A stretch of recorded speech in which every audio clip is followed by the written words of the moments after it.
Friends ಎಲ್ಲರಿಗೂ ನಮಸ್ಕಾರ. ಸ್ಪರ್ಧಾ ಕರ್ನಾಟಕ ಅಕಾಡೆಮಿ ಯೂಟ್ಯೂಬ್ ಚಾನಲ್ಗೆ ಪ್ರೀತಿಯ ಸ್ವಾಗತ. ಫ್ರೆಂಡ್ಸ್, ಈಗಾಗಲೇ HSTR ಮತ್ತು PSTR ಮತ್ತು ಈ ಒಂದು ಏನು GPSTRಗೆ ಸಂಬಂಧಿಸಿದಂತಹ ಕೆಲವು GS ಮತ್ತು ಇತಿಹಾಸದ ಪ್ರಶ್ನೆಗಳ ವಿಶ್ಲೇಷಣೆ 17ನೇ ವಿಡಿಯೋನ ಇವತ್ತು ನಾನು ನಿಮ್ಮ ಜೊತೆ ಮಾತಾಡ್ತಾ ಇದ್ದೀನಿ. ಇನ್ನು ಯಾರು ನಮ್ಮ ಸ್ಪರ್ಧಾ ಕರ್ನಾಟಕ ಅಕಾಡೆಮಿಗೆ ಸಬ್ಸ್ಕ್ರೈಬ್ ಆಗಿಲ್ಲ ಅವರು ಸಬ್ಸ್ಕ್ರೈಬ್ ಆಗಿ ಅಂತ ಹೇಳ್ತಾ, ನೆಕ್ಸ್ಟು ನಮ್ಮ ಸ್ಪರ್ಧಾ ಕರ್ನಾಟಕ ಅಕಾಡೆಮಿಯಲ್ಲಿ ಆನ್ಲೈನ್ ಕ್ಲಾಸಸ್ಗಳಿಗಾಗಲೇ ಸ್ಟಾರ್ಟ್ ಆಗಿದೆ.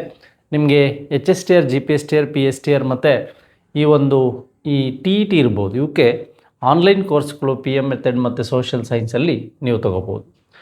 ಹಾಗಾದರೆ ಇತ್ತೀಚಿನ ದಿನಗಳಲ್ಲಿ ಪ್ರಶ್ನೆಗಳ ಮಾದರಿ ಭಿನ್ನವಾಗಿ ಬರ್ತಾ ಇದೆ. ಆ ಮಾದರಿಗಳಿಗೆ ಸಂಬಂಧಿಸಿದಂತೆ ಈಗ ನಮಗೆ 1, 2, 3 ಸರಿ, 3, 4, 5 ಸರಿ ಈ ಥರದ ಪ್ರಶ್ನೆಗಳು ಏನು ಬರುತ್ತೆ ಅಂತಕ್ಕಂಥದ್ದನ್ನು ನಾವಿಲ್ಲಿ ಮಾತಾಡ್ತಾ ಹೋಗೋಣ.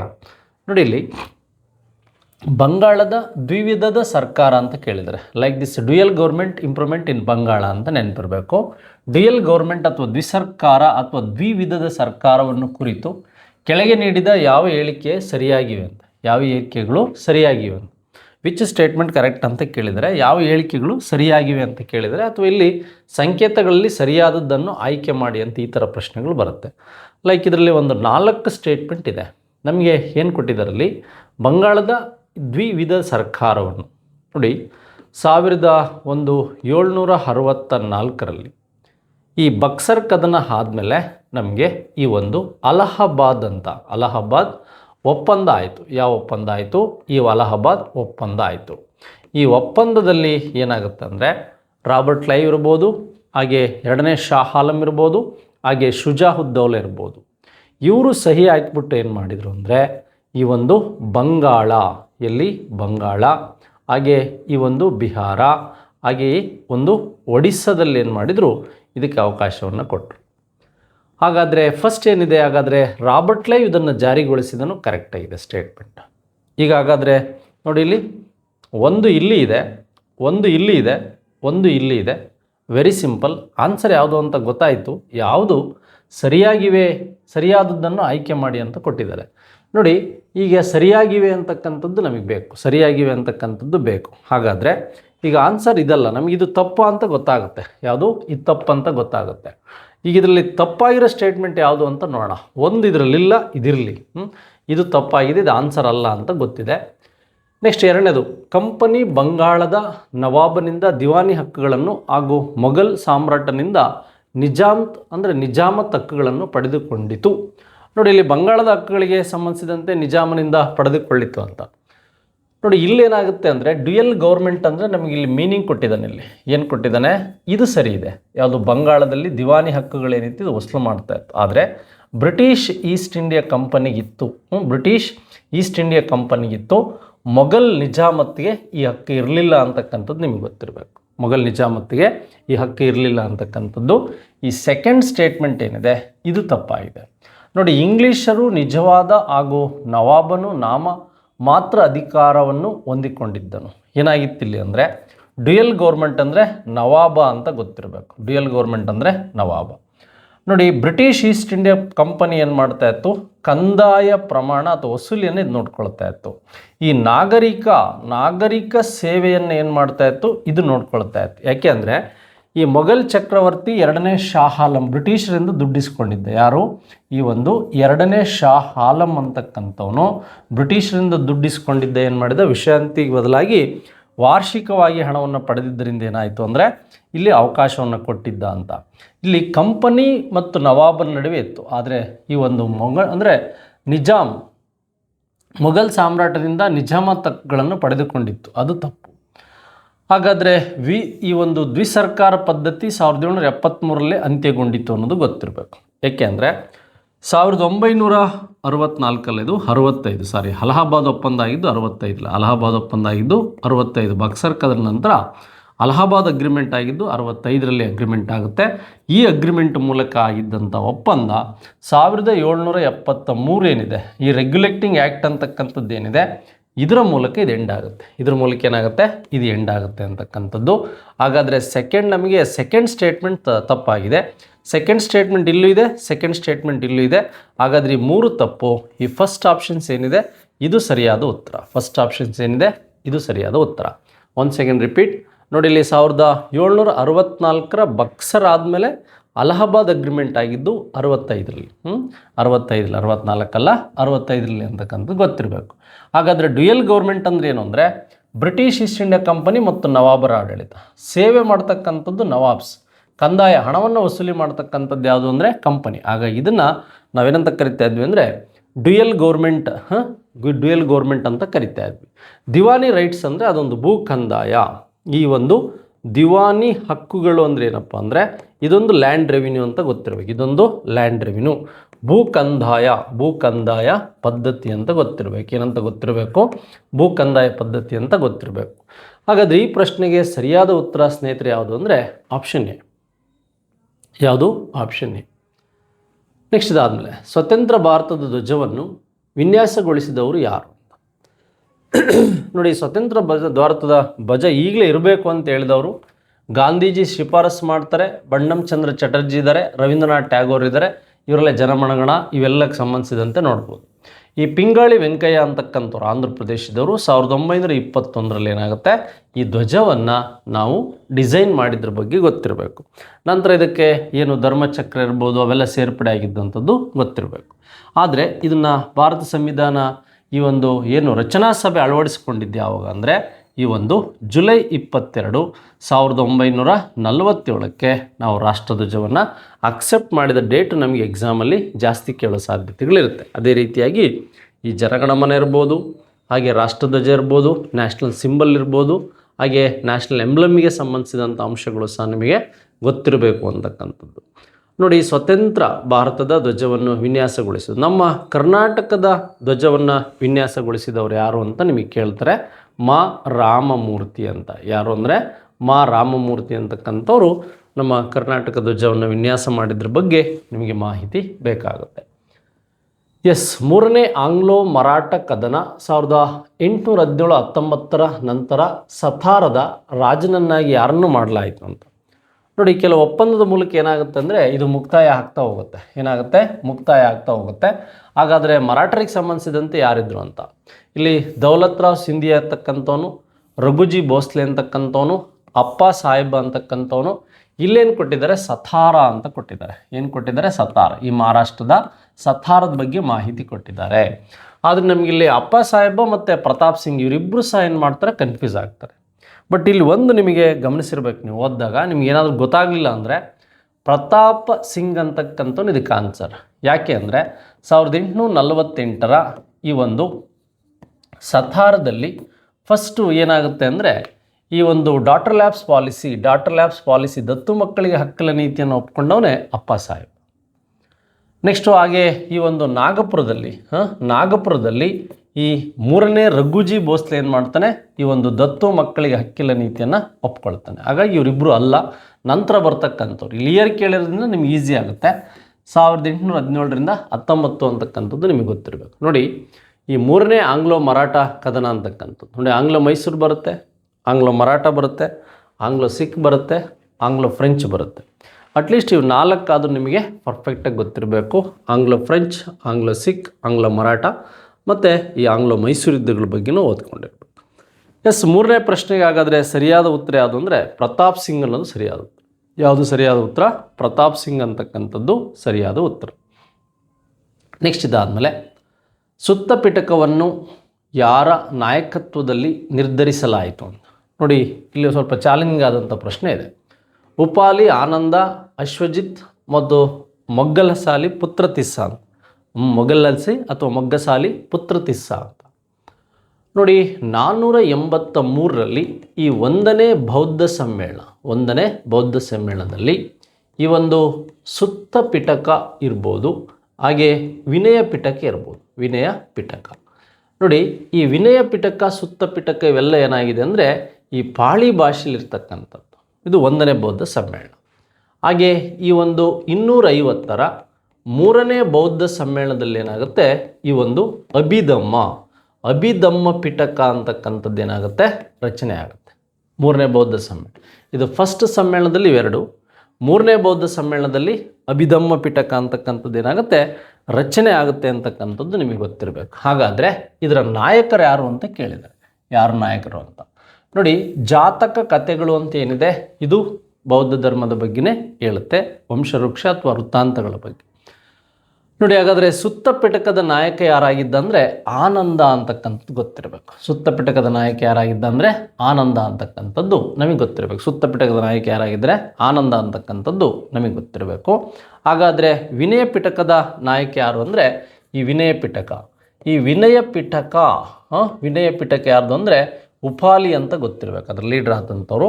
ಮೊಘಲ ಪುತ್ರ ತಿಸ್ಸ ಅಂತಕ್ಕಂಥವನೇನಿದ್ದಾನೆ ಇವನು ಕೊನೆಯದಾದಂಥ ಒಂದು ಅಭಿಧಮ್ಮ ಪಿಟಕ ಅಂತ ಏನಿದೆ ಇದ್ರದ್ದು ಇವನು ನಾಯಕ ಆಗಿರ್ತಾನೆ. ನೋಡಿ, ಈ 3 ಪ್ರಶ್ನೆ ಮತ್ತೆ ಬರ್ಬೋದು. ದ ಲೀಡರ್ ಆಫ್ ಸುತ್ತ, ವಿನಯ ಮತ್ತು ಅಭಿಧಮ್ಮ ಪಿಟಕ, ಮತ್ತು ಯಾವ್ಯಾವಾಗ ಆಯಿತು ಅಂತಕ್ಕಂಥದ್ದು ಗೊತ್ತಿರಬೇಕು. ಈಗ ಜೈನ ಧರ್ಮದ ಗ್ರಂಥಗಳು ಯಾವುದು ಅಂದರೆ ಅಂಗಗಳು ಅಂತ ಗೊತ್ತಿರಬೇಕು. ಇದು ಅರ್ಧಮಾಗಧಿ ಭಾಷೆ. ಪಾಳಿ ಭಾಷೆ ಇರತಕ್ಕಂಥದ್ದು ಬೌದ್ಧಿಸಮಲ್ಲಿ. ಬೌದ್ಧ ಧರ್ಮದ ಪ್ರಮುಖ ಗ್ರಂಥಗಳು ಯಾವುವು ಅಂದರೆ ಸುತ್ತ ಪಿಟಕ, ವಿನಯ ಪಿಟಕ, ಅಭಿಧಮ್ಮ ಪಿಟಕ.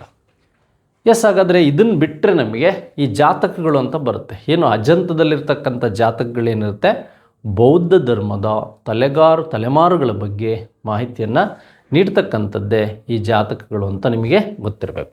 ಉಪಾಲಿ, ಆನಂದ, ಅಶ್ವಜಿತ್ ಮತ್ತು ಮೊಘಲನ್ನ ಅಂತಕ್ಕಂಥವನು ಗೊತ್ತಿರಬೇಕು. ಮೊಗಸಾಲಿ ಅಥವಾ ಪುತ್ರ ತಿಸ್ಸ ಅಂತ.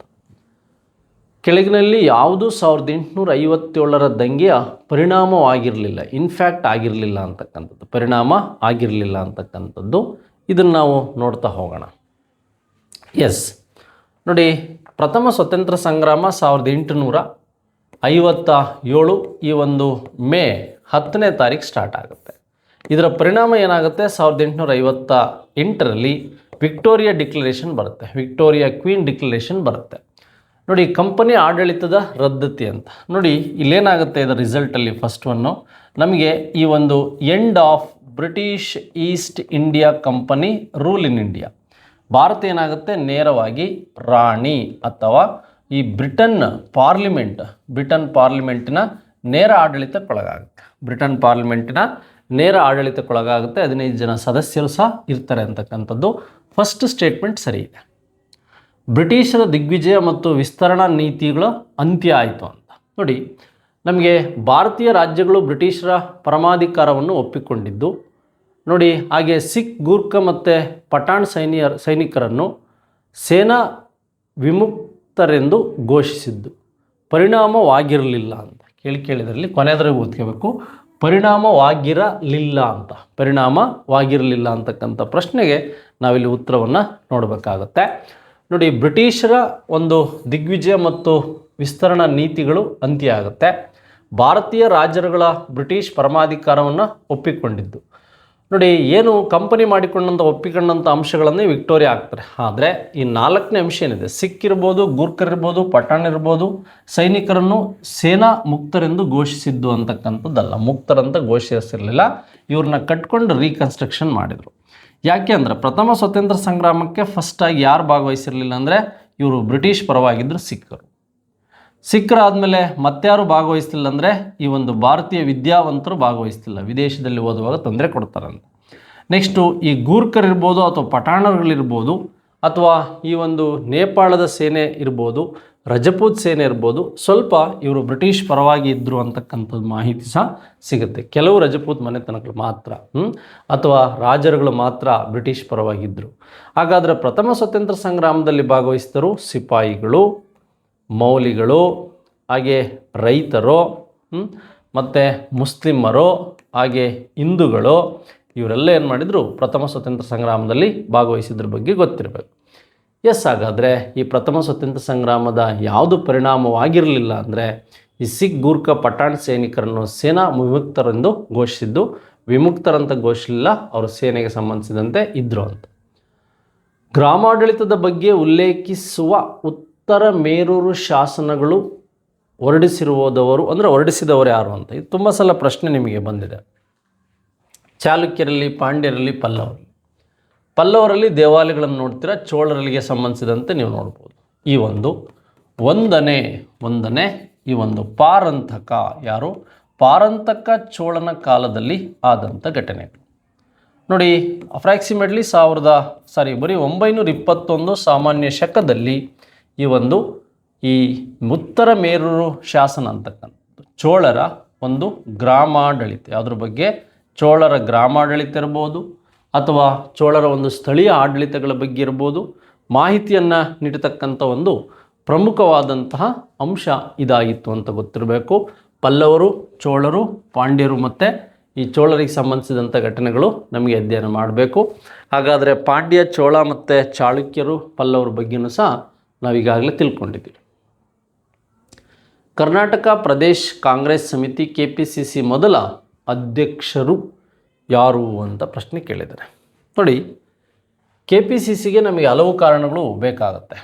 1920ರಲ್ಲಿ ಈ ನಾಗಪುರ ಅಂತಕ್ಕಂಥ ಒಂದು ಅಧಿವೇಶನ ಏನಿದೆ, ಈ ನಾಗಪುರ ಅಧಿವೇಶನದಲ್ಲಿ ಇಂಡಿಯನ್ ನ್ಯಾಷನಲ್ ಕಾಂಗ್ರೆಸ್ ಅಂತಕ್ಕಂಥದ್ದು, ಈ ವಿಜಯ ರಾಘವಾಚಾರ್ಯ ಇರ್ಬೋದು, ಇಂಡಿಯನ್ ನ್ಯಾಷನಲ್ ಕಾಂಗ್ರೆಸ್ಸಿಗೆ ಸಂಬಂಧಿಸಿದಂಥ ಘಟನೆಗಳೇನಿದೆ ಇವು ನಮಗೆ ವಿಶೇಷವಾಗಿ ಅಧ್ಯಯನ ಮಾಡೋದಕ್ಕೆ ಏನೆಲ್ಲ ಆಯಿತು ಅಂತಕ್ಕಂಥದ್ದು. ಇದರ ಪ್ರಭಾವದಿಂದ ಸ್ಥಳೀಯ ಮಟ್ಟದಲ್ಲಿ ಏನಾಯಿತು ಅಂದರೆ ಈ KPCC ಕರ್ನಾಟಕ ಪ್ರದೇಶ್ ಕಾಂಗ್ರೆಸ್ ಕಮಿಟಿ ಸ್ಥಾಪನೆ ಆಗಬೇಕನ್ನೋ ಉದ್ದೇಶ ಬಂತು. ಇದರ ಸಲುವಾಗಿ ಈ KPCC ಅಂತಕ್ಕಂಥದ್ದು 1921ರಲ್ಲಿ ಏನಾಯಿತು ಅಂದರೆ ಗದಗದಲ್ಲಿ ಸ್ಥಾಪನೆ ಆಯಿತು. ಎಲ್ಲಿ ಸ್ಥಾಪನೆ ಆಯಿತು? ಈಗ ಗದಗದಲ್ಲಿ ಸ್ಥಾಪನೆ ಆಯಿತು. ನೋಡಿ, ಗದಗದಲ್ಲಿ ಸ್ಥಾಪನೆ ಆದಾಗ ಇದರ ಮೊದಲ ಅಧ್ಯಕ್ಷರಾಗಿದ್ದವ್ರು ಯಾರು ಅಂದರೆ ಈ ಒಂದು ಗಂಗಾಧರ್ ರಾವ್ ದೇಶಪಾಂಡೆ ಅಂತ. ಇದರ ಅಧ್ಯಕ್ಷರಾದಂಥವ್ರು ಯಾರು ಅಂದರೆ ಗಂಗಾಧರ್ ರಾವ್ ದೇಶಪಾಂಡೆ ಅಂತಕ್ಕಂಥವ್ರು ನಿಮ್ಗೆ ಗೊತ್ತಿರಬೇಕು. ಉಮಾಪತಿ ಮಹಾದೇವ್ ಅಂತಕ್ಕಂಥವ್ರು, ಅವರೆಲ್ಲ ಏನೇನು ವರ್ಕ್ ಮಾಡಿದರು ಅಂತಕ್ಕಂಥದ್ದು ಗೊತ್ತಿರಬೇಕು. ಇದು KPCC. ನೆಕ್ಸ್ಟ್ ಹಾಗಾದರೆ ಹರ್ಡೇಕರ್ ಮಂಜಪ್ಪ ಅಂತಕ್ಕಂಥವ್ರು ಏನಿದ್ದಾರೆ, ಇವರು ಚರಕ ಸಂಘದಲ್ಲಿ 1922ರಲ್ಲಿ ಸ್ಥಾಪನೆಯಾದಂತಹ ಒಂದು ಚರಕ ಸಂಘ ಏನಿದೆ, ಬೆಂಗಳೂರಲ್ಲಿ ಸ್ಥಾಪನೆ ಆದಂಥ ಈ ಒಂದು ಚರಕ ಸಂಘವನ್ನು ಹೆಚ್ಚು ಪ್ರಚಾರ ಮಾಡಿದ್ದು ಯಾರು ಅಂದರೆ ಈ ಒಂದು ಹರ್ಡೇಕರ್ ಮಂಜಪ್ಪ. ಹಾಗಾಗಿ ಹರ್ಡೇಕರ್ ಮಂಜಪ್ಪ ಅವರನ್ನು ನಾವೇನಂತ ಕರಿತೀವಿ? ಕರ್ನಾಟಕದ ಗಾಂಧಿ ಅಂತ ಕರಿತೀವಿ. ಕರ್ನಾಟಕದ ಗಾಂಧಿ ಅಂತ ಕರಿತೀವಿ. ಗೋವಿಂದರಾವ್ ಯಾಳಗಿ ಇರ್ಬೋದು, ಹಾಗೆ ಹನುಮಂತರಾವ್ ಕೌಜಿಗಿ ಇರ್ಬೋದು. 1907ರಲ್ಲಿ ಒಂದು ಕರ್ನಾಟಕದಲ್ಲಿ ಆದಂತಹ ಈ ಒಂದು ಅಂಶ, ಈ ಮ್ಯಾಜಿನಿ ಕ್ಲಬ್ಬನ್ನು ಸ್ಟಾರ್ಟ್ ಮಾಡಿದವರು ಅಥವಾ ಸ್ಥಾಪನೆ ಮಾಡಿದವರು ಯಾರು ಅಂತ ಕೇಳ್ಬೋದು. ಹನುಮಂತರಾವ್ ಕೌಜಲಗಿ ಮತ್ತು ಗೋವಿಂದರಾವ್ ಯಾಳಗಿ ಅಂತಕ್ಕಂಥವ್ರು ಏನು ಮಾಡ್ತಾರೆ, ಈ ಮ್ಯಾಜಿನಿ ಕ್ಲಬ್ಬನ್ನು ಸ್ಟಾರ್ಟ್ ಮಾಡ್ತಾರೆ ಅಂತಕ್ಕಂಥದ್ದು ಗೊತ್ತಿರಬೇಕು ನಿಮಗೆ. ಇದು ಸ್ಟಾರ್ಟ್ ಆಗಿದ್ದು ಎಲ್ಲಿ ಅಂದರೆ ಬೆಳಗಾವಲ್ಲಿ ಅಂತ ಗೊತ್ತಿರಬೇಕು. ಎಲ್ಲಿ? ಬೆಳಗಾವಲ್ಲಿ ಸ್ಟಾರ್ಟ್ ಆಯಿತು. ನಿಮಗೆ ಕೇಳಿದರೆ 1923ರ ಈ ಹಿಂದೂಸ್ತಾನ್ ಸೇವಾ ದಳ ಅಂತಕ್ಕಂಥದ್ದು ಎಲ್ಲಿ ಸ್ಟಾರ್ಟ್ ಆಯಿತು ಅಂದರೆ ಹುಬ್ಬಳ್ಳಿಯಲ್ಲಿ ಸ್ಟಾರ್ಟ್ ಆಯಿತು. ಇದನ್ನು ಡಾಕ್ಟರ್ NS ಹರ್ಡೇಕರ್ ಅವರು, ಯಾರು? ಹರ್ಡೇಕರ್ ಅವರು ಸ್ಟಾರ್ಟ್ ಮಾಡಿದರು. NS ಹರ್ಡೇಕರ್ ಬೇರೆ, ಇಲ್ಲಿ ಹರ್ಡೇಕರ್ ಮಂಜಪ್ಪ ಬೇರೆ. NS ಹರ್ಡೇಕರ್ ಬೇರೆ, ಹರ್ಡೇಕರ್ ಮಂಜಪ್ಪ ಬೇರೆ. ಹಾಗಾದರೆ ಗಂಗಾಧರ್ ರಾವ್ ದೇಶಪಾಂಡೆಯನ್ನು ನಾವು ಏನಂತ ಕರಿತೀವಿ ಅಂದರೆ ಕರ್ನಾಟಕದ ಭಗೀರಥ. ಏನಂತ ಕರಿತೀವಿ? ಕರ್ನಾಟಕದ ಭಗೀರಥ ಅಂತ ಕರಿತೀವಿ. ಕರ್ನಾಟಕದ ಕೇಸರಿ ಅಂತ ಕರಿತೀವಿ. ಕರ್ನಾಟಕದ ಸಿಂಹ ಅಂತ ಕರಿತೀವಿ. ನೋಡಿ, ಈ ರೀತಿಯಾದಂತಹ ಒಂದು ಅಂಶಗಳ ಬಗ್ಗೆ ಬೇರೆ ಬೇರೆ. ಈಗ ನಮಗೆ ಒಂದು ಹಿಂದೂಸ್ತಾನ್ ಸೇವಾದಳದ ಬಗ್ಗೆ ಗೊತ್ತಾಯಿತು, KPCC ಗದಗದಲ್ಲಿ ಸ್ಟಾರ್ಟ್ ಆಗಿದ್ದು ಗೊತ್ತಾಯಿತು, ಹಾಗೆ 1922ರ ಒಂದು ಚರಕ ಸಂಘ ಬೆಂಗಳೂರು ಸ್ಟಾರ್ಟ್ ಆಗಿದ್ದು ಗೊತ್ತಾಯಿತು. ದ ಮೋಸ್ಟ್ ಇಂಪಾರ್ಟೆಂಟ್ ಇತ್ತೀಚೆಗೆ ಕೇಳಿರ್ತಕ್ಕಂಥದ್ದು 1907ರ ಮ್ಯಾಜಿನಿ ಕ್ಲಬ್ ಬೆಳಗಾವಲ್ಲಿ ಸ್ಟಾರ್ಟ್ ಆಗಿದ್ರ ಬಗ್ಗೆನೂ ಹನುಮಂತರಾವ್ ದೇಶಪಾಂಡೆ ಮತ್ತು ಗೋವಿಂದರಾವ್ ಯಾಳಗಿ ಅಂತ. ಇದೇ ರೀತಿಯಾಗಿ 1905ರ ಸ್ವದೇಶಿ ಚಳವಳಿ, 1907ರ ಒಂದು ಸೂರತ್ ಅಧಿವೇಶನಕ್ಕೆ, 1885ರ ಏನು ಇಂಡಿಯನ್ ನ್ಯಾಷನಲ್ ಕಾಂಗ್ರೆಸ್ ಬೆಳಗಾವಿ ಅಧಿವೇಶನಕ್ಕೆ ಭಾಗವಹಿಸಿದ ಕನ್ನಡಿಗರನ್ನು ನೆನಪಿಡ್ಕೊಳ್ಳಿ, ಇತ್ತೀಚೆಗೆ ಕೇಳೋ ಸಾಧ್ಯತೆಗಳು ಹೆಚ್ಚಿದೆ. ಏನು 1885ರ ಒಂದು ಬಾಂಬೆ ಕಾಂಗ್ರೆಸ್ ಅಧಿವೇಶನಕ್ಕೆ ಈ ವೆಂಕಟಾಚಲ ಇರ್ಬೋದು, ಹಾಗೆ ನಿಮಗೆ NG ಚಂದವರ್ಕರ್ ಅಂತಕ್ಕಂಥವ್ರು ಇರ್ಬೋದು, ಹಾಗೆ ಬಾಲಾಚಾರಿ ಇರ್ಬೋದು, ಹಾಗೆ ಸಾಹು ಬಾಟೆ ಅಂತಕ್ಕಂಥವ್ರು ಇರ್ಬೋದು, ಈ ಸಾಹು ಸಾಹೇಬ್ ಬಾಟೆ ಅಂತಕ್ಕಂಥವ್ರು ಸಹ ಇರ್ಬೋದು. ಈ 4 ಜನದ ಬಗ್ಗೆ ನೆನಪಿರಬೇಕು, ಕೌಜಲಿಗೆ ಬಗ್ಗೆ ನೆನಪಿರಬೇಕು. ಹೀಗೆ ವಿಚಾರಗಳ ಬಗ್ಗೆ ನಿಮಗೆ ನೆನಪಿರ್ಪ ಹೋಗಬೇಕು. ಎಸ್, ಈಗ ನಮಗೆ 3 ಇನ್ಸ್ಟಿಟ್ಯೂಷನ್ಗಳ ಬಗ್ಗೆ ಗೊತ್ತಾಯಿತು. ಈ ಪ್ರಶ್ನೆಗೆ ಆನ್ಸರ್ ಗಂಗಾಧರ್ ರಾವ್ ದೇಶಪಾಂಡೆ ಅಂತ ಗೊತ್ತಾಯಿತು, ಹನುಮಂತರಾವ್ ಕೌಜಲಗಿ ಬೇರೆ ಅಂತ ಗೊತ್ತಿರಬೇಕು. ನೆಕ್ಸ್ಟ್, 1639ರಲ್ಲಿ ಇಂಗ್ಲೀಷರು ಯಾರಿಂದ ಮದ್ರಾಸನ್ನು ಗುತ್ತಿಗೆ ಪಡೆದರು ಅಂತ. ನೋಡಿ ಎಂಥ ಪ್ರಶ್ನೆ. ಕರ್ನಾಟಕದ ನವಾಬ, ಚಂದ್ರಗಿರಿಯ ದೊರೆ, ಮೈಸೂರಿನ ಒಡೆಯ ಮತ್ತು ವೆಲ್ಲೂರಿನ ದೊರೆಗಳು. ನೋಡಿ, ಭಾರತದಲ್ಲಿ ಬ್ರಿಟಿಷ್ ಅಧೀನಕ್ಕೆ ಅಥವಾ ಬ್ರಿಟಿಷ್ ಈಸ್ಟ್ ಇಂಡಿಯಾ ಕಂಪನಿ ಅಧೀನಕ್ಕೆ ಒಳಪಟ್ಟಂಥ ಮೊದಲ ಪ್ಲೇಸೇ ಈ ಮದ್ರಾಸ್ ಅಂತ ಗೊತ್ತಿರಬೇಕು. ನೋಡಿ, ಮದ್ರಾಸ್ ನಗರದ ನಿರ್ಮಾಪಕ ಯಾರು ಅಂದರೆ ಇದೇ ಈ ಒಂದು ಫ್ರಾನ್ಸಿಸ್ ಡೇ ಅಂತಕ್ಕಂಥವನು. ಈ ಫ್ರಾನ್ಸಿಸ್ ಡೇ ಅಂತಕ್ಕಂಥವನೇ ಮದ್ರಾಸ್ನಲ್ಲಿ ಏನು ಮಾಡ್ತಾನೆ, ಈ ಒಂದು ಸೆಂಟ್ ಜಾರ್ಜ್ ಕೋಟೆಯನ್ನು ನಿರ್ಮಾಣ ಮಾಡ್ತಾನೆ. ಅದು ಸೆಂಟ್ ಜಾರ್ಜ್ ಕೋಟೆಯನ್ನು ನಿರ್ಮಾಣ ಮಾಡ್ತಾನೆ. ಹಾಗಾಗಿ ಇವನು ಎಲ್ಲಿಂದ ತೆಗೆದುಕೊಳ್ತಾನೆ, ವಿಜಯನಗರದ ಈ ಚಂದ್ರಗಿರಿ, ಆಂಧ್ರ ಪ್ರದೇಶದ ಚಂದ್ರಗಿರಿ. ಯಾಕೆಂದರೆ ತಾಳಿಕೋಟೆ ಕದನ ಆದಮೇಲೆ 1639 ಇಲ್ಲಿದೆ. ಇವರು 1565 ತಾಳಿಕೋಟೆ ಆದಮೇಲೆ ಹಂಪಿಯನ್ನು ಬಿಟ್ಟು ನೆಕ್ಸ್ಟ್ ಎಲ್ಲಿ ಹೋಗ್ತಾರೆ ಅಂದರೆ ಈ ಚಂದ್ರಗಿರಿಗೆ ಹೋಗ್ತಾರೆ. ಚಂದ್ರಗಿರಿ ಅಂದರೆ ಫಸ್ಟ್ ಪೆನಗೊಂಡ ಹೋಗ್ತಾರೆ. ಹಂಪಿ ಆದಮೇಲೆ ಪೆನಗೊಂಡ ಆದಮೇಲೆ ವೆಲ್ಲೂರು ಆದಮೇಲೆ ಕೊನೆಯದಾಗಿ ಚಂದ್ರಗಿರಿಗೆ ಬರ್ತಾರೆ ವಿಜಯನಗರ ದೊರೆಗಳು. ಅಲ್ಲಿ ಏನಾಗುತ್ತೆ, ಇದು ಸಿಗುತ್ತೆ. ಚಂದ್ರಗಿರಿ ದೊರೆಗಳಿಂದ ಒಂದು ಸೈಟನ್ನು ಪಡೆದು ಏನು ಮಾಡ್ತಾನೆ, ಮದ್ರಾಸನ್ನು ಫ್ರಾನ್ಸಿಸ್ ಡೇ ಅಂತಕ್ಕಂಥವನು ನಿರ್ಮಾಣ ಮಾಡಿ ಸೆಂಟ್ ಜಾರ್ಜ್ ಕೋಟೆಯನ್ನು ಕಟ್ತಾನೆ. ಮತ್ತು ಮಡ್ರಾಸ್ ಕೆಳಭಾಗದಲ್ಲಿ ಮತ್ತೊಂದು ಕೋಟೆ ಇದೆ. ಅದು ಯಾವುದು ಅಂದರೆ ಸೆಂಟ್ ಡೇವಿಡ್ ಅಂತ. ಯಾವುದು? Saint David. ಇದನ್ನು ಯಾರು ಕಟ್ಟಿಸಿದ್ರು ಅಂದರೆ ಡಚ್ಚರು ಕಟ್ಟಿಸಿದ್ರು. ಹಾಗಾದರೆ ಇವರು ಕಲ್ಕತ್ತಾ ರಾಜಧಾನಿ 1696 ಕಲ್ಕತ್ತಾ ಏನು ರಾಜಧಾನಿ ಆಗುತ್ತೆ, ಆವಾಗ ಅದಕ್ಕಿಂತ ಮುಂಚೆ ಏನಾಗಿತ್ತು ಅಂದರೆ ಒಂದು ಕೋಟೆ ಇತ್ತು ಅಂತಕ್ಕಂಥದ್ದು ಗೊತ್ತಿರಬೇಕು. ಇಲ್ಲಿ ಸೆಂಟ್ ಜಾರ್ಜ್ ಆಯಿತು, ಸೆಂಟ್ ಡೇವಿಡ್ ಆಯಿತು.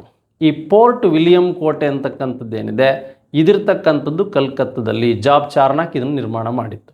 ಹಾಗೆ ಬ್ರಿಟಿಷ್ ಈಸ್ಟ್ ಇಂಡಿಯಾ ಕಂಪನಿಯ ಅಧೀನಕ್ಕೆ ಒಳಪಟ್ಟ ಮೊದಲ ಭೂಮಿ ಯಾವುದು ಅಂದರೆ ಇದೇ ಮಡ್ರಾಸ್. ಈ ರೈತವಾರಿ ಪದ್ಧತಿ ಅಂತಕ್ಕಂಥದ್ದು ಅಳವಡಿಕೆಯಾಗಿದ್ದೆಲ್ಲಿ ಅಂದರೆ ಇದೇ ಮಡ್ರಾಸಲ್ಲಿ. ಹಾಗಾಗಿ ಮಡ್ರಾಸ್ ಆದಮೇಲೆ ಕಲ್ಕತ್ತಾ ಕ್ಯಾಪ್ಚರ್ ಆಗುತ್ತೆ. ಕಲ್ಕತ್ತಾ ಆದಮೇಲೆ ಈ ಬಾಂಬೆಯನ್ನು ಕ್ಯಾಥರಿನ್ ಅಂದರೆ ವರದಕ್ಷಿಣೆಯಾಗಿ ಬ್ರಿಟಿಷರೇನು ಪಡೀತಾರೆ ಅಂತಕ್ಕಂಥದ್ದು.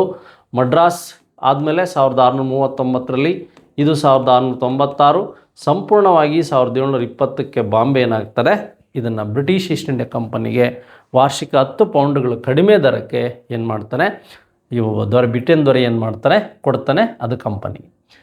ಹಾಗಾದರೆ ಚಂದ್ರಗಿರಿಯ ದೊರೆ ಅಂತಕ್ಕಂಥದ್ದು ನಮಗೆ ಗೊತ್ತಾಯಿತು. ಹಾಗೆ ಸೆಂಟ್ ಡೇವಿಡ್, ಸೆಂಟ್ ಜಾರ್ಜ್ ಮತ್ತು ಪೋರ್ಟ್ ವಿಲಿಯಂ ಕೋಟೆಗಳ ಬಗ್ಗೆನೂ ಗೊತ್ತಾಯಿತು. ಭಾರತದಲ್ಲಿ ಬ್ರಿಟಿಷರು ನಿರ್ಮಿಸಿದ ಮೊದಲ ಕೋಟೆಯೇ ಈ ಸೆಂಟ್ ಜಾರ್ಜ್ ಅಂತ ಗೊತ್ತಿರಬೇಕು. ನೆಕ್ಸ್ಟ್, ಚಹಲ್ಗಾನಿಯರು ಯಾರು? ಸುಲ್ತಾನರ ಕಾಲದಲ್ಲಿಯೂ ಭೂಕಂದಾಯ ಅಧಿಕಾರಿಗಳು, ಸುಲ್ತಾನರ ಕಾಲದಲ್ಲಿದ್ದ ಟರ್ಕ್ ಮೂಲದ ಪ್ರಭಾವಿ ಸರದಾರರು, ಸುಲ್ತಾನರ ಕಾಲದ ಮುಸ್ಲಿಂ ಸುಧಾರಕರು, ಮುಸ್ಲಿಂ ವ್ಯಾಪಾರಿಗಳ ಒಂದು ಗುಂಪು ಅಂತ. ನೋಡಿ, ವಿಶೇಷವಾಗಿ ನಾವು ಈ ದೆಹಲಿ ಸುಲ್ತಾನರ ಕಾಲದಲ್ಲಿ ಮುಸ್ಲಿಂ ಧರ್ಮಗುರು ಖಲೀಫನಿಂದ ಅನುಮತಿ ಪತ್ರವನ್ನು ಪಡೆದು ಆಡಳಿತ ನಡೆಸಿದ್ದು ಯಾರು ಅಂದರೆ ಈ ಒಂದು ಇಲ್ತಮಷ್. ಈ ಇಲ್ತಮಷೇ ಸ್ಟಾರ್ಟ್ ಮಾಡಿದ್ದು ಯಾವುದು ಅಂದರೆ ಈ ಒಂದು ಚಹಲ್ಗಾನಿ ಕೂಟ ಅಂತ. ಯಾವುದು? ಚಹಲ್ಗಾನಿ ಕೂಟ. ಇವ್ರು ಯಾರು ಅಂದರೆ ಶ್ರೀಮಂತ ಸರದಾರರು ಅಥವಾ 40 ಚಹಲ್ಗಾನಿ ಕೂಟ ಅಂತ ಕರಿತೀವಿ, ಶ್ರೀಮಂತ ಸಹದಾರರು ಅಂತ ಕರಿತೀವಿ. ಇವ್ರು ಹೇಳ್ದಂಗೆ ಅಡ್ಮಿನಿಸ್ಟ್ರೇಷನ್ ನಡಿಬೇಕಾಯಿತು. ಈ ಚಹಲ್ಗಾನಿ ಕೂಟವನ್ನು ವಿಸರ್ಜನೆ ಮಾಡಿದಂಥವ್ನು ಯಾರು ಅಂದರೆ ಈ ಬಲ್ಬನ್ ಅಂತಕ್ಕಂಥದ್ದು ಗೊತ್ತಿರಬೇಕು. ಬ್ಲಡ್ ಆ್ಯಂಡ್ ಐರನ್ ಪಾಲಿಸಿ, ಶಿಜ್ದಾ, ಪೈಬೋಸ್, ನವರೋಜ್ ಪದ್ಧತಿಗಳಂತಂದಂಥ ಇವನು ಅಂತ ನಿಮಗೆ ಗೊತ್ತಿರಬೇಕು. ಹಾಗಾದರೆ ಇಲ್ಲಿ ಹೇಳ್ತಾನೆ ಇದ್ದೀನಿ, ಸುಲ್ತಾನ್ ಕಾಲದಲ್ಲಿ ಟರ್ಕ್ ಮೂಲದ ಪ್ರಭಾವಿ ಸರದಾರರು ಅಂತ ಯಾರು ಅಂದರೆ ಟರ್ಕ್ ಮೂಲದಲ್ಲಿದ್ದಂಥ ಪ್ರಭಾವಿ ಸರದಾರರು ಅಥವಾ ಮುಸ್ಲಿಂ ಧರ್ಮಗುರು ಅಂತ ಏನು ಕರೀತೀರ, ಖಲೀಫರು ಬೇರೆ, ಸರದಾರರು ಬೇರೆ. ಶ್ರೀಮಂತ ಸರದಾರರು, ಪ್ರಭಾವಿ ಅಷ್ಟೇ ಅಲ್ಲ, ಶ್ರೀಮಂತ ಸರದಾರರು ಏನಿದ್ದಾರೆ ಅವರ ಗುಂಪು. ಇವರ ಒಂದು ಏನು ಮನೋವೃತ್ತಿಯಿಂದಲೇ ಈ ಮಧ್ಯಕಾಲೀನ ಇತಿಹಾಸವನ್ನು ಆಳಿದಂಥ ರಜಿಯಾ ಸುಲ್ತಾನ್ ತನ್ನ ಅಧಿಕಾರವನ್ನು ಕಳ್ಕೊಳ್ತಾಳೆ. ಈ ಚಹಲ್ಗಾನಿ ಕೂಟದಿಂದ ಇದನ್ನು ಸ್ಟಾರ್ಟ್ ಮಾಡಿದ್ದು ಇಲ್ತಮಷ್, ಇದನ್ನು ಎಂಡ್ ಮಾಡಿದ್ದು ಬಲ್ಬನ್ ಅಂತ ನಿಮಗೆ ಗೊತ್ತಿರಬೇಕು. ಸುಲ್ತಾನರ ಕಾಲದಲ್ಲಿಯೂ ಭೂಕಂದಾಯ ಅಧಿಕಾರಿಗಳು ಮತ್ತು ಸುಲ್ತಾನರ ಕಾಲದಲ್ಲಿ ಟರ್ಕಿ ಮೂಲದ ಪ್ರಭಾವಿ ಸರದಾರರು, ಸುಲ್ತಾನರ ಕಾಲದ ಮುಸ್ಲಿಂ ಸುಧಾರಕರು, ಮುಸ್ಲಿಂ ವ್ಯಾಪಾರಿಗಳ ಒಂದು ಗುಂಪಿನ ಬಗ್ಗೆ ನಮಗೆ ಗೊತ್ತಿರಬೇಕು. ಹಾಗಾದರೆ ಈ ಕೆಳಕಂಡ ಅಂಶಗಳು ಮೌರ್ಯರ ಕೇಂದ್ರಾಡಳಿತದ ಸಪ್ತಾಂಗದ ಭಾಗವಾಗಿರಲಿಲ್ಲ ಅಂತ. ನೋಡಿ, ಮೌರ್ಯರಲ್ಲಿ ಕೇಂದ್ರಾಡಳಿತ ಮತ್ತು ಪ್ರಾಂತ್ಯಾಡಳಿತ ಅಂತಿರುತ್ತೆ. ಏನಾಗಿರುತ್ತೆ? ಕೇಂದ್ರಾಡಳಿತ ಸೆಂಟ್ರಲೈಸ್ಡ್ ಅಂತ ಒಂದಿರುತ್ತೆ. ನೆಕ್ಸ್ಟ್ ಇನ್ನೊಂದು ವಿಶೇಷವಾಗಿ ನೀವು ಗಮನಿಸಿರ್ತೀರ, ಈ ಒಂದು ಪ್ರಾಂತ್ಯಾಡಳಿತ ಇರುತ್ತೆ. ನೋಡಿ, ಕೇಂದ್ರಾಡಳಿತದಲ್ಲಿ ಇದ್ದಂಥದ್ದು ನಿಮಗೆ ಸಮಾಜದಲ್ಲಿ ಗೊತ್ತಾಗ್ತಾ ಇದೆ. ಕೇಂದ್ರಾಡಳಿತದಲ್ಲಿ ಇದ್ದಂಥದ್ದು ನಗರ ಪ್ರದೇಶ, ನಗರ ಆಡಳಿತ ಇತ್ತು. ನೆಕ್ಸ್ಟ್ ಅದಾದಮೇಲೆ ನಿಮಗೆ ಲಾ ಆ್ಯಂಡ್ ಆರ್ಡರ್, ಕಾನೂನು ಆಡಳಿತ ಇತ್ತು. ಆಕೆ ಈ ವೆಲ್ಫೇರ್ ಸ್ಟೇಟ್ ಅಂತಕ್ಕಂಥದ್ದೇನಿದೆ, ಈ ಅಶೋಕನ ಸುಖಿ ರಾಜ್ಯ ತತ್ವಗಳೇನಿದೆ, ಇದು ಸಹ ಅಶೋಕನ. ಈ ಸಾರ್ವಜನಿಕ ಕಲ್ಯಾಣ, ಜನಸೇವೆಯೇ ಜನಾರ್ದನ ಸೇವೆ ಅಂತ ಹೇಳಿದವನು ಯಾರು ಅಂದರೆ ಅಶೋಕ. ಇದು ನೇರವಾಗಿ ರಾಜನ ಹತ್ರನೇ ಇತ್ತು. ನೋಡಿ, ಅಶೋಕನನ್ನು ಯಾವ ಸಂದರ್ಭದಲ್ಲಾದರೂ ಪ್ರಜೆಗಳು ಭೇಟಿಯಾಗೋದಕ್ಕೆ ಅವನು ಏನು ಒಂದು ವಾಯುವಿಹಾರದಲ್ಲಿರಲಿ, ಅವನು ಅರಮನೆಯಲ್ಲಿರಲಿ, ಅವನು ಊಟದ ಹಾಲಲ್ಲಿರಲಿ, ಪ್ರಜೆಗಳು ನೇರವಾಗಿ ಅಶೋಕನನ್ನು ಭೇಟಿ ಆಗ್ಬೋದಿತ್ತು. ಹಾಗಾಗಿ ಇಲ್ಲಿ ನಮಗೆ ಮೇಜರಾಗಿ ಯಾವುದು ಭಾಗವಾಗಿರಲಿಲ್ಲ ಅಂತ ಕೇಳಿದ್ದಾರೆ, ಭಾಗವಾಗಿರಲಿಲ್ಲ ಅಂತ. ನೋಡಿ, ಹಾಗಾದರೆ ನಗರಾಡಳಿತ ಸರಿ, ಕಾನೂನು ಸರಿ ಮತ್ತು ಸಾರ್ವಜನಿಕ ಕಲ್ಯಾಣ ಸರಿ. ಪ್ರಾಂತ್ಯಗಳಲ್ಲಿ ಬರ್ತಕ್ಕಂಥದ್ದು ಯಾವುದು ಅಂದರೆ ನಿಮಗೆ ಕಾಮನ್ನಾಗಿ ಗೆಸ್ ಮಾಡ್ಬೋದು, ಈ ಗ್ರಾಮಾಡಳಿತ. ಪ್ರಾಂತ್ಯಗಳಲ್ಲಿ ಬರೋದು ಗ್ರಾಮಾಡಳಿತ, ಈಸಿಯಾಗಿ ಕಂಡುಹಿಡಿಬೋದು. ಇಲ್ಲಿ ಆನ್ಸರ್ ಯಾವುದು ಅಂದರೆ ಗ್ರಾಮಾಡಳಿತ. ನೋಡಿ, ಯಾವುದು ಲಕ್ಷಣ ಆಗಿರಲಿಲ್ಲ ಅಂದರೆ ಒಂದು ಮಾತ್ರ ಇಲ್ಲಿ ಭಾಗವಾಗಿರಲಿಲ್ಲ, ಕೇಂದ್ರಾಡಳಿತ ಪ್ರದೇಶದಲ್ಲಿ. ಈ ರೀತಿಯಾದಂಥ ಅಂಶಗಳನ್ನು ನಾವು ನೋಡ್ತಾ ಹೋಗ್ಬೋದು. ಈ ಥರ ಪ್ರಶ್ನೆಗಳು ಸಹ ನಮಗೆ ಭಿನ್ನವಾಗಿ ಬರೋ ಸಾಧ್ಯತೆಗಳಿರುತ್ತೆ. ಹಾಗಾದರೆ ಈ ಕೆಳಗಿನ ಪ್ರಶ್ನೆಗಳಾದ ಮೇಲೆ ಮತ್ತೆ ನಮಗೆ ಕೆಳಗಿನ ಹೇಳಿಕೆಗಳನ್ನು ಪರಿಶೀಲಿಸಿ ಅಂತಿದೆ. ದೇವಿ ಚಂದ್ರಗುಪ್ತಂ ಕೃತಿ 1ನೇ ಚಂದ್ರಗುಪ್ತನಿಂದ ರಾಮಗುಪ್ತನ ಮರಣವನ್ನು ಉಲ್ಲೇಖಿಸಿದೆ. 2ನೇ ಚಂದ್ರಗುಪ್ತನು ಪಶ್ಚಿಮ ಭಾಗದಲ್ಲಿ ಶಕ ಕ್ಷತ್ರಪರ ಆಡಳಿತವನ್ನು ಕೊನೆಗಾಣಿಸಿದ. ಈ ಒಂದು ವಂಗರ ಮೇಲೆ ಚಂದ್ರಗುಪ್ತನ ವಿಜಯವನ್ನು ಈ ಒಂದು ಮೆಹರೋಲಿ ಸ್ತಂಭಶಾಸನ ಅಥವಾ ಮೊಹನ್ನಲಿ ಸ್ತಂಭಶಾಸನ ತಿಳಿಸುತ್ತದೆ. ಪಾಹ್ಯಾನ್ 2ನೇ ಚಂದ್ರಗುಪ್ತನ ಆಸ್ಥಾನಕ್ಕೆ ಭೇಟಿ ನೀಡಿದ್ದರೂ ತನ್ನ ದಾಖಲೆಗಳಲ್ಲಿ ಅವನ ಹೆಸರುಗಳನ್ನು ಉಲ್ಲೇಖಿಸಿಲ್ಲ ಅಂತಕ್ಕಂಥದ್ದು. ನೋಡಿ, ಪಾಹ್ಯಾನ್ 2ನೇ ಚಂದ್ರಗುಪ್ತನ ಆಸ್ಥಾನಕ್ಕೆ ಭೇಟಿ ನೀಡಿದ್ದ ಅಂತಕ್ಕಂಥದ್ದು ಗೊತ್ತಿದೆ. ನೋಡಿ, ನಮಗೆ ಒಂದು ಅಂಶ ಏನಿದೆ ಅಂದರೆ ಇದು ಎಲ್ಲಿದೆ ಅಂತಕ್ಕಂಥದ್ದು ಲಾಸ್ಟ್ ಒನ್ ನೀವು ಗೆಸ್ ಮಾಡ್ತಾ ಬನ್ನಿ. ನೋಡಿ, ಪಾಹ್ಯಾನ್ ಭೇಟಿ ನೀಡಿದ್ದರ ಬಗ್ಗೆ ಉಲ್ಲೇಖಿಸಿದೆ ಅಂತಕ್ಕಂಥ ಅಂಶಗಳನ್ನು ನಮಗೇನಾದರೂ ಕೇಳ್ತಾ ಬಂದರೆ, ಈಗ ನಮಗೆ ಇಲ್ಲೂ ಇದೆ. ಹಾಗಾದರೆ ಈ 3 ಆಪ್ಷನ್ಸ್ಗಳು ಒಂದು ಆಪ್ಷನ್ಸ್ ರೈಟ್ ಆಗಿದೆ. ಈ 3 ಆಪ್ಷನ್ಸ್ಗಳಲ್ಲಿ ಏನಾಗಿದೆ, ಈಗ ಒಂದು ಆಪ್ಷನ್ಸ್ ನಮಗೆ ರೈಟ್ ಆಗಿರಬೇಕು ಅಂತ ಗೊತ್ತಾಗುತ್ತೆ. 3 ಆಪ್ಷನ್ಸ್ಗಳಲ್ಲಿ ನಮಗೀಗ ಒಂದು ಆಪ್ಷನ್ಸ್ ರೈಟ್ ಆಗಿದೆ ಅಂತಕ್ಕಂಥದ್ದು ಗೊತ್ತಿರಬೇಕು. ನೋಡಿ, ನೋಡೋಣ. 2ನೇ ಚಂದ್ರಗುಪ್ತ ಪಶ್ಚಿಮದ ಶಕಕ್ಷತ್ರಪರ ಆಡಳಿತವನ್ನು ಕೊನೆಗಾಣಿಸಿದ ಅಂತ. ನೋಡಿ, ಕೊನೆಗಾಣಿಸಿದ್ರ ಬಗ್ಗೆ ಏನು ಹೇಳ್ಬೋದು, ಇದ್ರ ಬಗ್ಗೆ ಏನು ಹೇಳ್ಬೋದು ಅಂತಕ್ಕಂಥದ್ದು ಗೊತ್ತಾಗುತ್ತೆ. 2ನೇ ಚಂದ್ರಗುಪ್ತ ಶಕರ ಆಡಳಿತವನ್ನು ಕೊನೆಗಾಣಿಸಲಿಲ್ಲ ಅಂತ ಗೊತ್ತಿರಬೇಕು. ಈ ಪಾಯಿಂಟ್ ಇರ್ಬೋದು ಮತ್ತು ಈ ಪಾಯಿಂಟ್ ಇರ್ಬೋದು. ಇದು ಆಪ್ಷನ್ 3 ಏನಿದೆ, 3ನೇ ಆಪ್ಷನ್ಸು, ಈ ವಂಗರ ಮೇಲೆ ಚಂದ್ರಗುಪ್ತನ ವಿಜಯ ಮೊಹನ್ ಅಂದರೆ ಈ ಮೆಹರೋಲಿ ಸ್ತಂಭಶಾಸನ, ದೆಹಲಿಯಲ್ಲಿರ್ತಕ್ಕಂಥ ಮೆಹರೋಲಿ ಸ್ತಂಭಶಾಸನ ಏನು ಹೇಳುತ್ತೆ, ಇವನ ಕಾಲದಲ್ಲೇ ಬಂದಿದ್ದು. ಅಲಹಾಬಾದ್ ಸ್ತಂಭಶಾಸನ ಬಂದಿದ್ದು ಸಮುದ್ರಗುಪ್ತನ ಕಾಲದಲ್ಲಿ, ಮೆಹರೋಲಿ ಸ್ತಂಭಶಾಸನ ಬಂದಿದ್ದು ಇವನ ಕಾಲದಲ್ಲಿ. ನೋಡಿ, ದೇವಿ ಚಂದ್ರಗುಪ್ತಂ ಅವೆಲ್ಲ ವಿಶೇಷವಾಗಿ ನಾವು ನೋಡ್ಬೋದು. ಈ ಪಶ್ಚಿಮ ಶಕರ ಆಡಳಿತ ಅಂತ್ಯ ಅನ್ನೋದೇನಿದೆ, ಇದೊಂದು ಸ್ಟೇಟ್ಮೆಂಟ್ ಸರಿಯಾಗಿವೆ ಅಂತಕ್ಕಂಥದ್ದು ಯಾವುದು ಅಂತ ಕೇಳಿದರೆ, ಇದೊಂದು ಬಿಟ್ಟು ಉಳಿದೆಲ್ಲವೂ ಸಹ ಏನಾಗಿದೆ, ಸರಿಯಾಗಿದೆ. 11ನೇ ಪ್ರಶ್ನೆಗೆ ಆಪ್ಷನ್ 3 ಸರಿಯಾದ ಉತ್ತರ. 11ನೇ ಪ್ರಶ್ನೆಗೆ ಆಪ್ಷನ್ 3 ಸರಿಯಾದ ಉತ್ತರ ಸ್ನೇಹಿತರೆ. ಹಾಗಾದರೆ ಈ ಕಾನ್ಸೆಪ್ಟ್ ಮೇಲೆ ನಾವು ಸ್ಟಡಿ ಮಾಡಿದ್ವಿ, ಇವಿಷ್ಟು ವಿಷಯಗಳನ್ನು ನೋಡಿದ್ವಿ. ಮತ್ತೆ ಮುಂದಿನ ವಿಡಿಯೋದಲ್ಲಿ ಇದೇ ಥರ ಅಪ್ಲೈಡ್ ಪ್ರಶ್ನೆಗಳನ್ನು ಮಾತಾಡ್ತಾ ಹೋಗೋಣ. Thank you very much. Video ಇಷ್ಟ ಆಗಿದ್ದರೆ ಇತರರಿಗೆ ಪರಿಚಯಿಸಿ ಅಂತ ಹೇಳ್ತಾ ವಿಡಿಯೋ ಮುಗಿಸ್ತಾ ಇದ್ದೀನಿ. ಧನ್ಯವಾದಗಳು.